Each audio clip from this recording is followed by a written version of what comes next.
오늘은 성 프란시스코의 기도, 평화의 기도에 대해서 좀 말씀을 드리려고 합니다. 어느 추운 날 눈 내리는 겨울밤이었습니다. 어느 수도원의 기숙사에, 요즘 말로 하면 신학교 기숙사겠죠. 불을 막 끄고 잠자리에 들려고 하는 순간에 추운 날 아닙니까? 눈 내리는 밤인데 밖에서 누가 사제관의 신학교 기숙사의 문을 누가 두드리는 겁니다. 잠자리에 들려는 시간, 막 불을 끄고 잠자리에 들려는 시간에 밖에서 문을 두드리니까 밤은 기뻤고 추운 겨울밤인지라 귀찮은 생각이 들었겠죠. 그러나 성직자가 되려고 하는 사람이 귀찮다고 못 듣는 척 할 수도 없고 말이죠. 그래서 망설이다가 사제는 일어나서 문을 열어주지 않을 수가 없었습니다. 불편한 마음으로 잠자리에서 일어나서 문을 열어보았는데 문 앞에서는 험상 굳은, 요즘은 한센병이라고 그러죠. 나병 환자가 머리와 온 옷가지가 눈으로 덮인 상태에서 벌벌 떨면서 서 있었습니다. 나병 환자의 흉측한 얼굴을 보는 순간 섬찟했겠죠. 마음을 가라앉힌 사제는 정중하게 물었습니다. 어떤 일로 찾아오셨는지요? 그때 이 나병 환자가 죄송하지만 몹시 추워 온몸이 꽁꽁 얼어 죽게 생겼습니다. 몸 좀 녹이고 가게 해주시면 하겠습니다. 나병 환자는 애처롭게 간청을 하였고 마음으로는 솔직히 안 된다고 거절하고 돌려보내고 싶었지만 사제의 양심, 신학생의 양심으로 그럴 수가 없어서 참 들어오시라고 해서 자리를 이렇게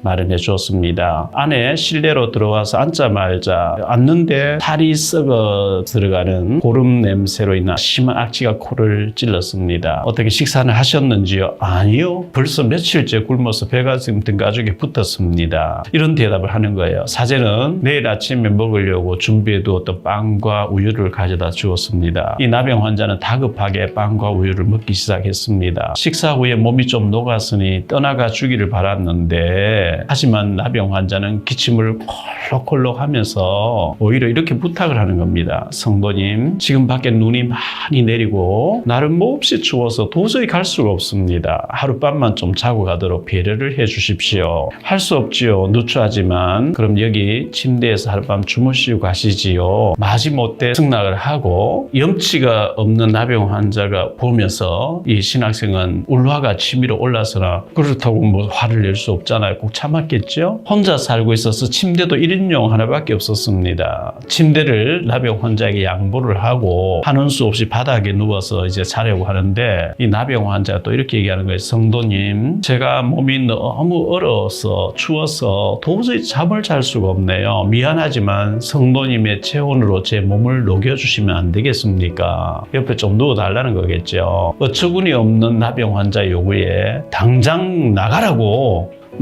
소리 지르고 싶었지만 그렇게 쫓아낼 수가 없었어요. 그러나 예수님이 자신을 위해 희생하신 십자가의 은혜를 생각하면 꾹 참고 그의 요구대로 옷을 모두 벗어버리고 알몸으로 나병 환자를 꼭 안고 침대에 누웠습니다. 차마 상상치 못한 일이 밤새 벌어진 거죠. 1인용 침대인지라 잠자리도 불편하고 고약한 냄새까지 난 나병 환자와 몸을 밀착시키고 자기 체온으로 녹여주며 잠을 청했는데 도저히 잠이 오지 않을 것 같고 잠을 못 이룰 것 같다고 생각했지만 자신도 모르게 꿈속에 빠져들어갔던 것입니다. 꿈속에서 주님께서 환히 기쁘게 웃고 계시는 모습 보게 된 거예요. 프란시스코야, 나는 네가 사랑하는 예수란다. 네가 나를 이렇게 극진히 대접했으니 하늘의 상이 클 것이다. 그때 주님, 나는 아무것도 주님께 해드린 것이 없습니다. 이렇게 대답했어요. 꿈속에서 주님의 모습을 보고 깜짝 놀라가 자리에 일어나 보니까 벌써 날이 밝고 아침이 되어 있었습니다. 그러나 침대에 같이 자고 있어야 할 나병 환자는 온데간데 없어졌고요. 뿐만 아니라 고름 냄새가 배어 있어야 될 침대에서는 오히려 향기만 남아있을 뿐이고, 이 나병 환자 온데간데 흔적도 없이 사라졌습니다. 그분이 주님이셨군요.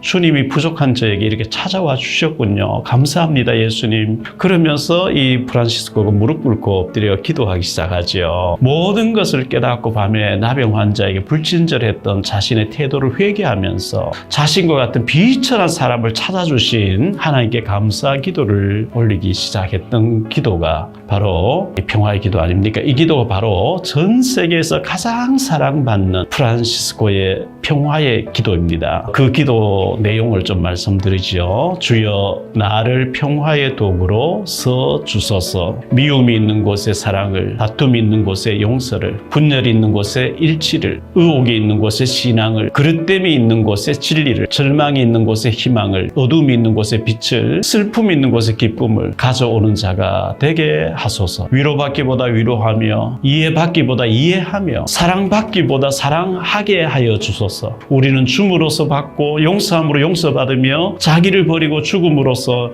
영생을 얻기 때문이니, 이 기도가 바로 전 세계에서 가장 사랑받는 프란시스코의 평화의 기도입니다. 이 위대한 기도 앞에 우리는 숙연해집니다. 기도문이 찬송으로도 나왔죠. 주여 나를 평화의 도구로 서주소서. 미움이 있는 곳에 사랑을, 이쪽에 찬양이 있어요. 이 프란시스코의 그 신학교 기숙사에 나병 환자가 추운 겨울날 문을 두드리고 와서 나를 좀 몸을 녹여줄 수 있겠느냐 했는데, 알고 보니까 그분이 주님이었어요. 너무나 감격해가지고 엎드려서 감격에서 기도한 프란시스코의 평화의 기도. 주여 나를 평화의 도구로 서 주소서. 저와 여러분은 이 프란시스코, 정말 프란시스코 주님 만나고 난 뒤에 이런 기도를 했던 것처럼 우리는 평화의 도구가 되어야 됩니다. 피스메이커가 되어야 되죠. 트러블 메이커가 되면 안 됩니다. 평안하던 곳에 내가 들어가서 나 때문에 막 분쟁이 일어나고 문제가 터지고 이런 사람 되면 안 되고요. 그 마귀의 도구로 쓰임받는 거죠. 분열이 있고 다툼이 있고 분쟁이 있는 곳에 나 때문에 평화가 임하는, 절망이 있는 곳에 희망을 주는, 어둠이 있는 곳에 빛을 주는, 슬픔이 있는 곳에 기쁨을 주는 평화의 도구로 저를 서주소서. 위로받기보다 위로하고,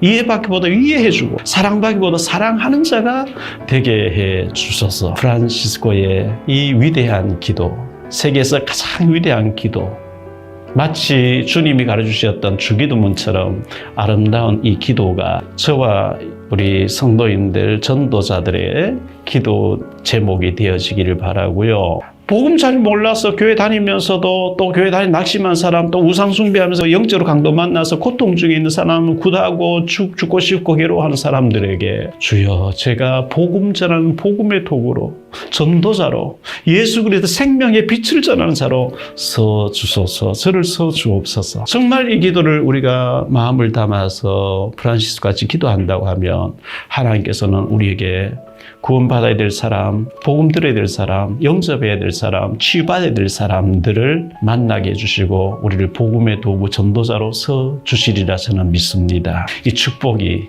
이 기도가 우리의 기도가 되고 이 응답이 우리의 응답이 되어지시게 되시기를 주 예수 그리스도의 이름으로 축복합니다. 다음 시간 또 뵙겠습니다. 사랑합니다. 여러분의 구독과 좋아요, 알림 설정은 전도와 선교에 큰 도움이 됩니다.